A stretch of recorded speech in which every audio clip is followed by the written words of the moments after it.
Hello, everybody, and welcome back to another episode of the Bremner Square Podcast. My name's Jonny, and we have Kieran with me as usual. How are you doing, mate? Yeah, I'm doing well. It was nice to see Leeds United look a bit more like Leeds United at the weekend. So yeah, the mood is good right now. The mood is good because it wasn't a loss, and we're unbeaten in our last 3 league games now. So things are looking quite positive at Ellen Road. We are live on Leeds TV's Twitter, so make sure to get your comments in, what your thoughts were on the Leicester game, what your thoughts were on the Norwich game as well, because we weren't doing a podcast last week.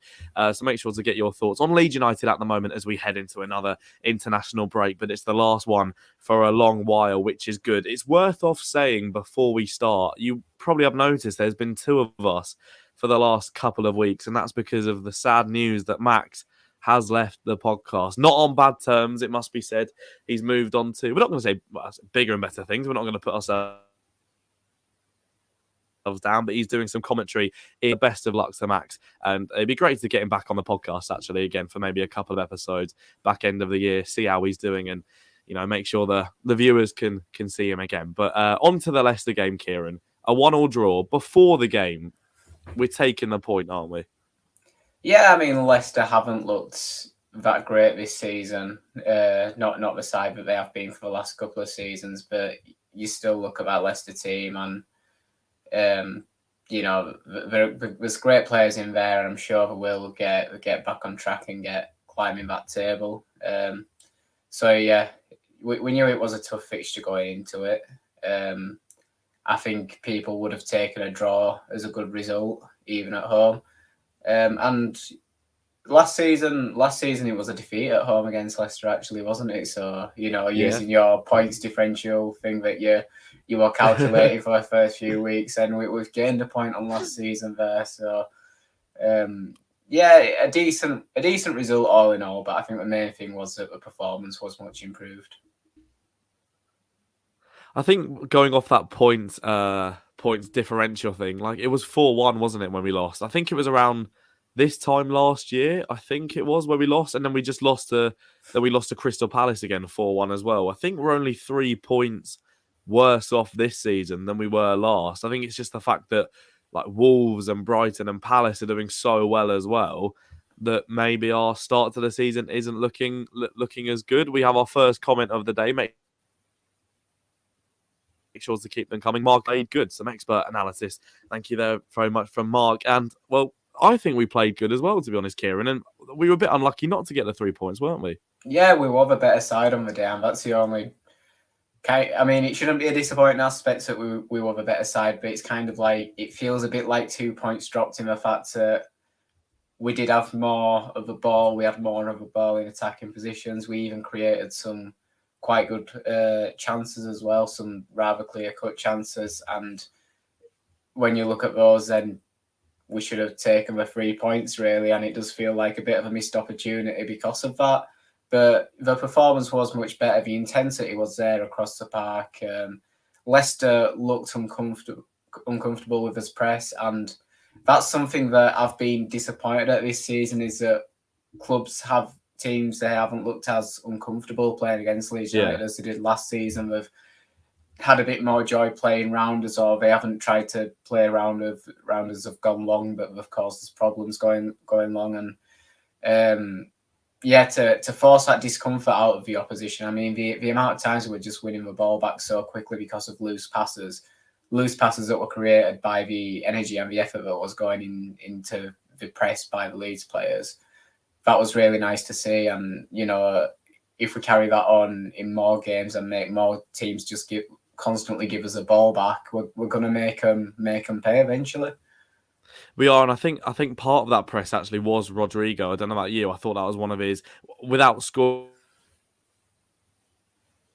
in terms of what he did off the ball, I felt like that was one of his better games this season. Yeah, I agree. I think Rodrigo was very good off the ball. Like you say, part of that high press, and he did a lot of running. And also in some of his passing play and linking play with Rafinha as well. I think we did look a little bit like we were always looking for Rafinha, like we were Yeah. always going out to that right rather than out to that left, where we've also got a very good player. So, but yeah, I think Rodrigo and Rafinha's link up is brilliant. They seem to be so in tune with each other, and I think that's another aspect to Rodrigo, and the reason why he's played attacking midfield for us so often is that he's capable of securing nice little passes, nice little quick 1-2s, and helping Rafinha cause problems as well. But in more of an attacking role as well in this game, he still created that bits of link up play, and like you say, pressed really hard, worked really hard, and had a really good game despite not scoring, which is a bit of a shame because that's what strikers are often judged on. Yeah.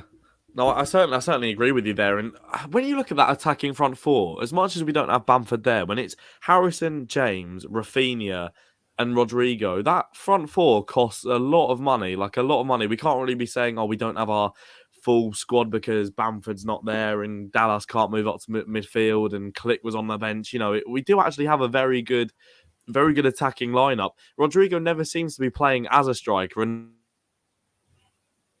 Mark has also said, I'm trying to get this comment up. Do you think we should have two up front, revert back to the days of Matt Smith and Ross McCormack combining big and small? Maybe not as much as that. Are we still doing the right thing putting one up front? Maybe because it's never Rodrigo, is it? It's always Dan James or Jack Harrison. They don't seem to look the most comfortable up there. I think it's not something that Bielsa has ever really done throughout his career, play two up top, and yeah, maybe it would add an extra element to go to up top, and I would be interested to see it, but I'm not sure how needed it is. I think Bamford back and Rodrigo playing as that 10 in behind him could maybe work. I know it hadn't been working at the start of this season, but Rodrigo seems a bit more himself at the moment. And if you have those two without playing necessarily two strikers, you've got two players who are strikers on the pitch and can finish. And I think the key thing about Leeds, okay, we do technically play with one striker, but it's about the amount of players we put forward in attack. And, Dan James, Jack Harrison, Rafinha, they were all supporting Rodrigo. They were all making those runs off him. So even though he was dropping quite deep for a striker, he had runners around him. And that meant that we created, I'd say, a fair few chances. And I think there were a few where the attack may have broke down as well when it was just starting to look really promising. So I'd say it's working for us, maybe just with the more clinical Bamford in, or just some confidence back into other players like Harrison and Dan James needs a goal. Yeah, he does. He does. I'm looking at him and I'm thinking, just please score. He had a couple of left-footed ones that just went over the bar, and I'm thinking for your confidence, for sort of everyone thinking we've paid £25 million for you, he desperately needs a goal, doesn't he?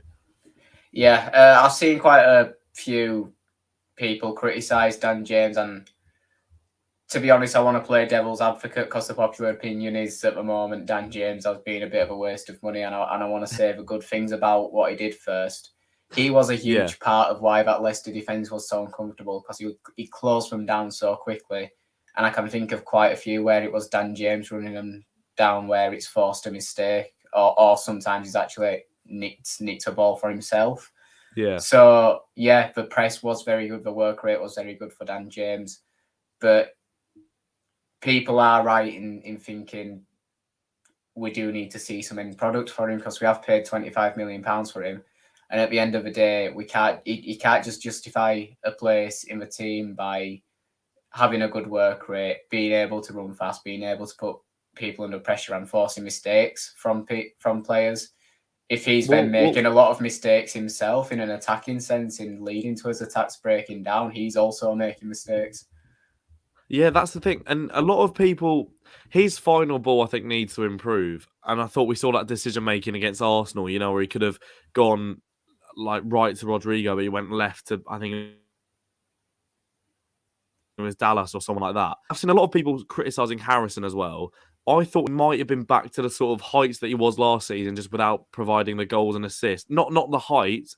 against Leicester, but looked more of himself than he has in the last couple of games. But again, him as well, I don't think he hasn't registered a goal or an assist this season, has he? I think I'm right in saying, Jack Harrison?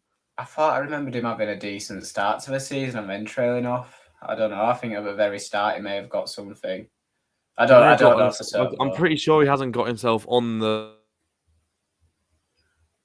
score sheet though. 8 assist return last season. I've seen people sort of criticising him, but I guess the performances are the priority. And like Marcus said, hopefully this is the turning point in our season. Well, when you look at our previous 3 games, we've drawn at home to Wolves, which felt like a win because of the last minute goal. We've beaten Norwich away from home, which Brentford couldn't do at home, and then they sort of sacked their manager after getting their first win, which was all very, very bizarre. And then we've gone and drawn at home to Leicester, who are in the Europa League, who are a side who are underachieving at the moment, who have a very perspective. This could be a bit of a turning point for our season. If we take a look at the goals then on Sunday, the first one, well, I mean they both come in about the space of 2 minutes, but Rafinha, is it a cross? Is it a shot? I don't know, because it's a bit like the one he did for Rodrigo at Newcastle, isn't it? Where it looks like a cross, but it's actually on target. I think it's Rodrigo almost nicking in for a touch on the end of the free kick as well. So I don't know. Maybe it's a tactic of his. I'll put this cross on target, and if someone manages to touch it in, then great. But if it might just evade everyone and flying itself. I don't know. I was going to say that I saw someone on Twitter say, "Do you think they've actually just planned this really, really well, and they keep doing it in training?" Maybe so. Rafinha's crosses are actually disguised shots. It's worked for us. It's worked for us a couple of times. I think it must be on purpose. It's got to be on purpose at this point. And yeah, for a player who so much of what he tries to do actually comes off, I don't believe that too many of his goals are flukes. To be honest, so I think he was kind of going for goal. I did hear Bryn Lauren on the LUTV commentary when I watched the Leeds highlights back. He sort of shouted, "Goes for goal!" And I was thinking, has he? And I've kind of rewatched it back, and I'm thinking, actually, he might. It's in a dangerous area, but it's also at the point where it can almost be classified as a bit of a shot as well. He's quickly becoming our only reliance on goals and being able. Is it a bit worrying? Obviously, I'm not worried that we've got his quality on the pitch, but is it a bit worrying that we sort of have to keep turning to him in these situations? I'm not trying to be really down on the mood. I'm quite happy with the point against Leicester, but just throwing it out there. No, it is. We need more outlets in an attacking sense, and we should have them on paper. Jack Harrison contributed plenty of goals last season, and he does. When he's at his best, which is not at the moment, he does have some quality in front of goal. Yeah. Rodrigo has quality in front of goal as well. I mean, he's proved that throughout his whole career before Leeds, and we have seen it in spells at Leeds. The spell he had towards the end of last season, in particular, but we haven't seen it consistently. But do you think the fact that he's changed his hair up will have anything to do with the fact he might now get on a bit of a run? He's got rid of the top knot. I don't know. Yeah, he should bring back last season's hair, bring it back to when he was playing well. So, it's superstitions, isn't it? Don't change something that's doing well. So I don't know. I think I know. Yeah. If I was in the scoring form he was last season, I'd be making sure the hair was exactly the same this season. It's all Jack Harrison's hair. Fix it, Jack. That's it. It's it. The whole reason this season's going the way it is. I say that, but he's picking up now. Yeah.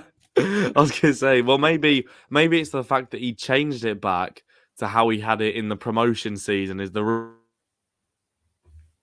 reason we're now picking up. I do think we're going to have to keep a close eye on Jack Harrison's hair to see how it correlates to the performances and his performances and whether there is actually something in it. I think it's something we need to keep a good eye on.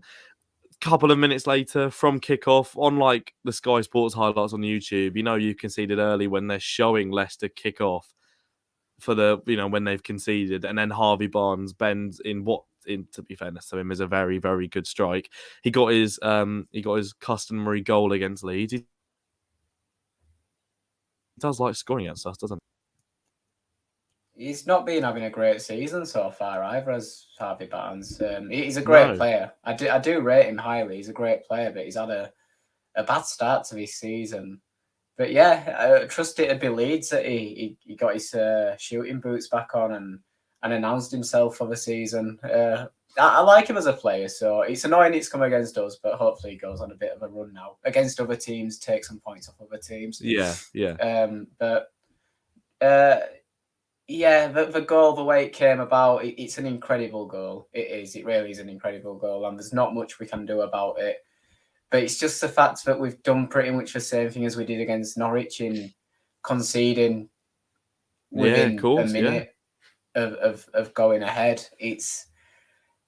I do get people saying that we can't have done too much about it because of the quality of the goal, but you've got to look at kick off, the fact that we've just let him play a long ball so easily, let him win the header. It's a header that finds Barnes on the left wing.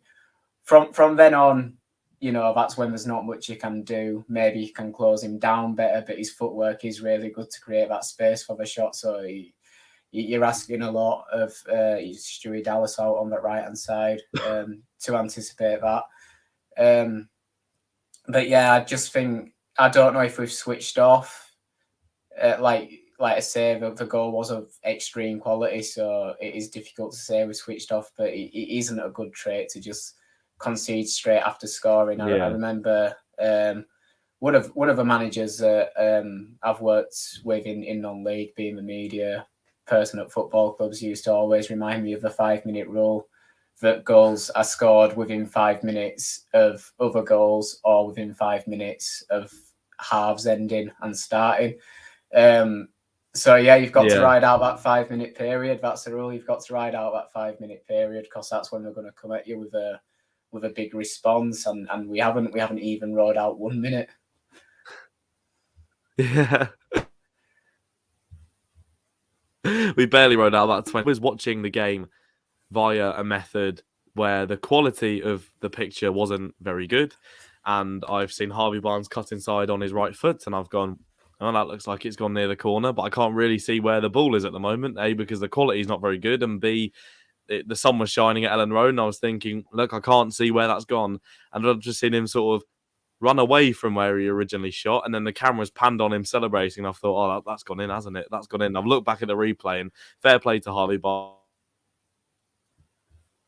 It's a very, very good. I think one of the other main talking points from the game, never mind the goals, and obviously we'll get to their offside disallowed goal, which I've always said VAR should be in the Premier League. I think it's a fantastic device, and it should always stay. The main talking point, I think, of the Leeds fans, and he got the man of the match vote, well, on Twitter anyway, Adam Forshaw was back. And when I saw him in the starting lineup, I thought, he's come on against Southampton and done next to nothing and looked very, very shaky. Didn't look fantastic against Arsenal. And he's now going to be playing against like Tielemans,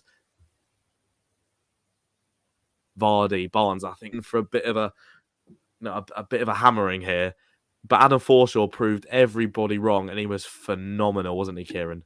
He was truly fantastic. I thought he had a decent game against Arsenal, a decent half as well, to be fair. I thought we looked worse in the second half when we subbed him off. But as for this game, it's just... Yeah, that's true. I can't believe after 2 years, about 2 years without playing at all, how quick his brain was in a footballing sense. That footballing computer that he has inside his head was just so switched on, and sometimes that's, after long injuries, that's the last thing to come back. You get your physical fitness back, but you just still lack that sharpness, that anticipation, that know-how. Yeah. But I don't know what he's been doing for 2 years while he's been injured, but I imagine it must have been intense video sessions to make sure that that footballing computer is still working well, because his anticipation of where to be at the right time was so good. And then talking about him on the ball, he's so tidy with the ball at his feet. He's really underrated with the ball at his feet. He can just change direction so quickly, open up a bit of space to just find... It doesn't have to be a hard pass, just a simple pass to someone who's in a bit of space, or who can create something, or who's just in a better position to then maybe, I don't know, pick out a crossfield ball or something to get us in behind. And it looks a simple job what he does. It's a difficult job. Obviously he doesn't really pop up with goals, although he did pop up in a few positions outside the box where you thought maybe have a dig at him. He doesn't really pop up with that many assists, but I think the play that he offered, just the steadiness on the ball and the ability to just calm us down, relieve a bit of pressure and get us going, I thought it was phenomenal, and I can't believe how good he is after 2 years out. Well, this is the thing. It's when you sort of think of the period that he's been out for, it's a lot longer than you think. I was looking at the lineup, but in terms of players that he's started with or even played with before this injury, he has never played, I don't think, with Meslier before in terms of like a professional sort of competitive game that's not the cup, like a league game. Don't think he's played with Meslier. Don't think he's played with Struijk. Wouldn't have with Llorente. Wouldn't have with Rafinha, James, Rodrigo. He has with Harrison. And I think there was one more actually that I was I'd written down as well. But the majority of the squad he hasn't played with. I know Rajani put that tweet out where they said, who are we signing as a new central midfielder? And he replied with Adam Forshaw. And at the time, it was like, good one, Andrea. Let's get a midfielder in, mate. But at this point now, he's coming in as a bit of a new signing. And do you feel like this sort of gives a bit more confidence as to when Calvin Phillips inevitably gets injured, he could be that replacement? The thing is, that was always when I didn't like Forshaw. When I liked him playing alongside Phillips.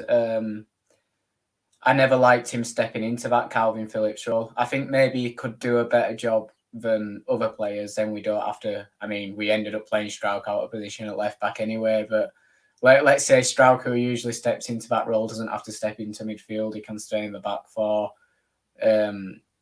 So yeah. It's a better option, but I still don't think it's a perfect option.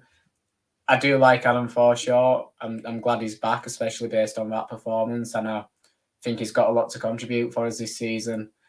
But I would still maybe like someone who can step into that Phillips role more easily. Although I'm interested in Lewis Bay and a few from the under-23s. I'd like to see maybe them get a try. I'm not sure how much we need a signing, but I would say I don't quite trust him in the Phillips role. Yeah, no, that's fair enough. Does it also say something? We know Bielsa likes Forshaw. Do you think it says something how he's got into the starting 11 ahead of Mateusz Klich on Sunday? I mean, I think it says that Mateusz Klich is desperately out of form for club, not country, of course. Yeah, he still does well for Poland when he plays for them. But yeah, it says a bit about how much Bielsa rates Forshaw that he's managed to come back after an injury like that and come into a team in the Premier League. But I do think it also says Mateusz Klich is out of form and we do need to try something different. And he was better in that role, much better in that role than Klich has been recently. I hate hearing that because I just love Mateusz Klich.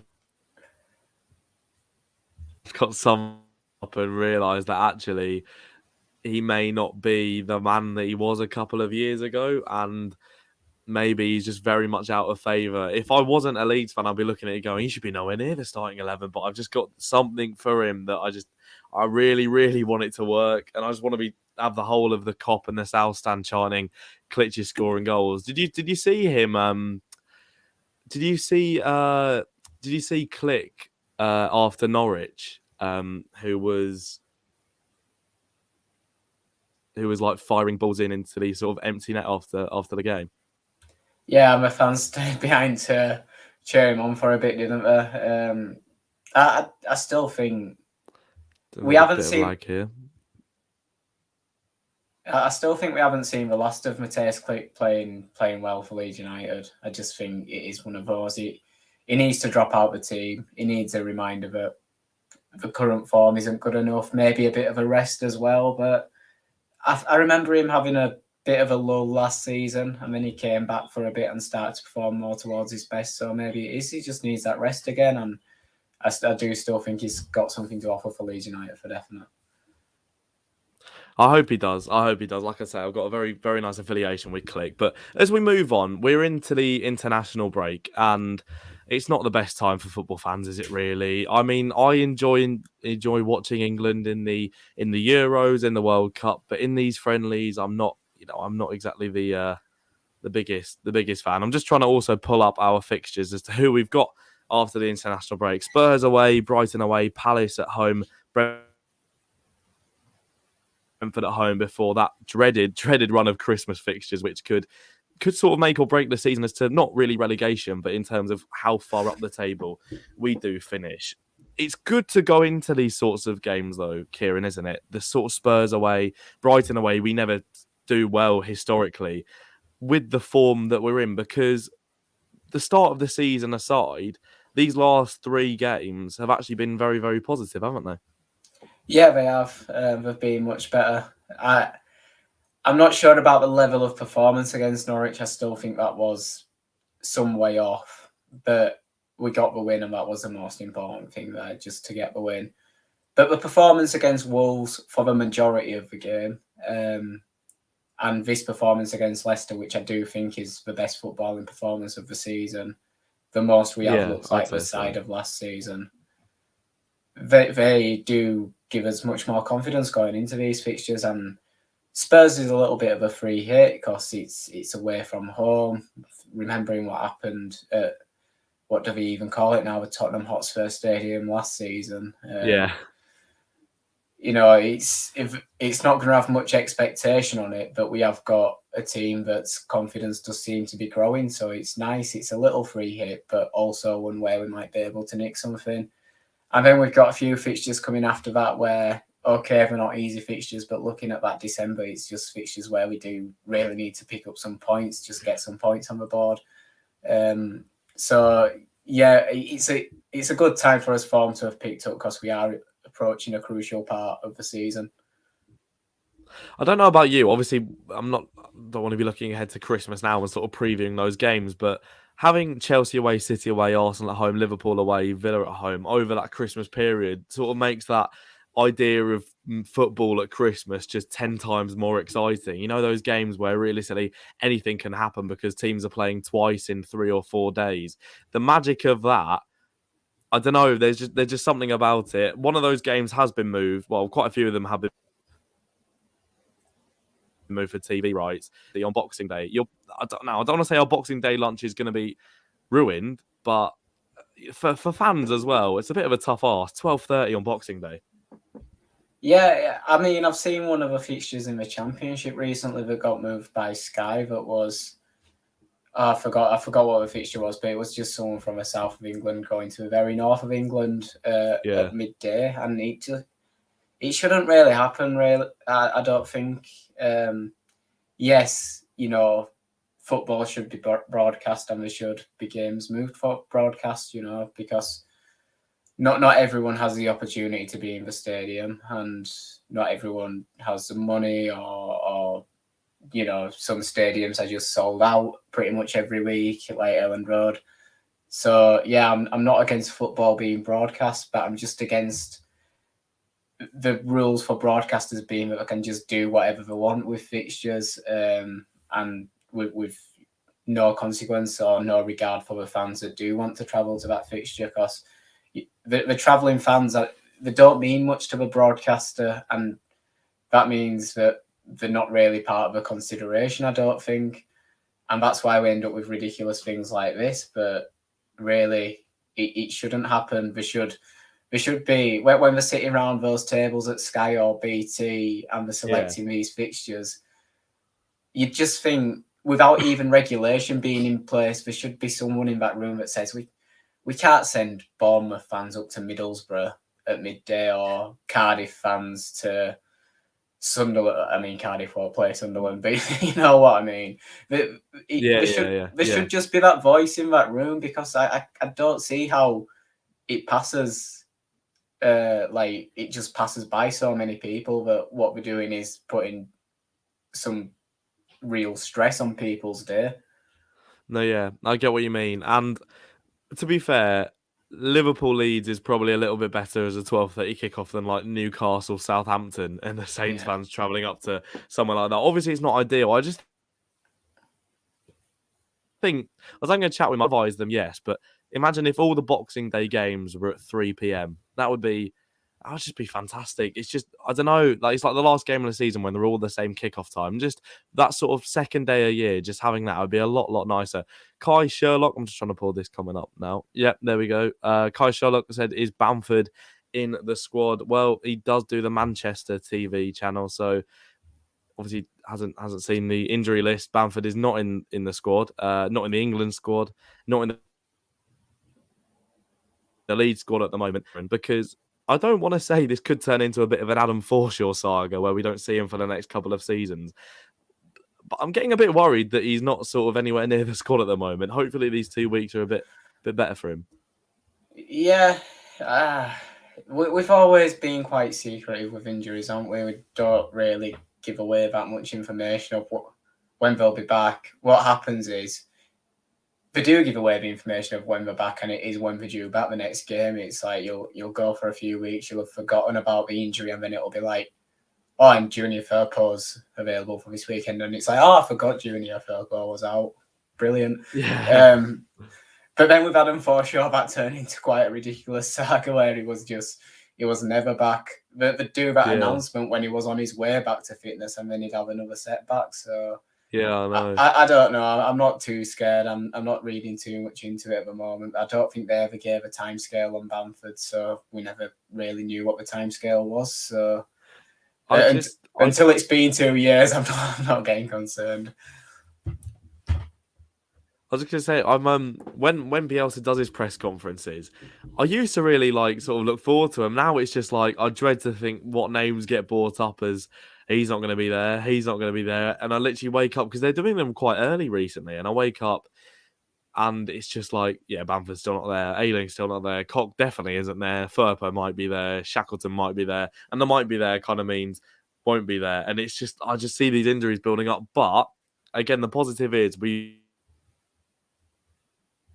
played in, I'd say, what we said, against Leicester with all these players missing. Just think how good it's going to be when all the players are back fit. And hopefully after this international break, we get to see at least Firpo, Shackleton, Ayling, and maybe Bamford back in that squad. And then, who knows, the Champions League 2021-22 charge could be on. It could be on. Thank you very much to everyone who tuned in to this week's podcast. I imagine we'll be back in 2 weeks' time, unless you want us to see us discuss England's 2 riveting fixtures coming up in the next. See you in 2 weeks' time, where we digress over that Spurs game and have a look ahead to the game against Brighton the following week. Stay safe, have a good couple of weeks, and we will see you next time.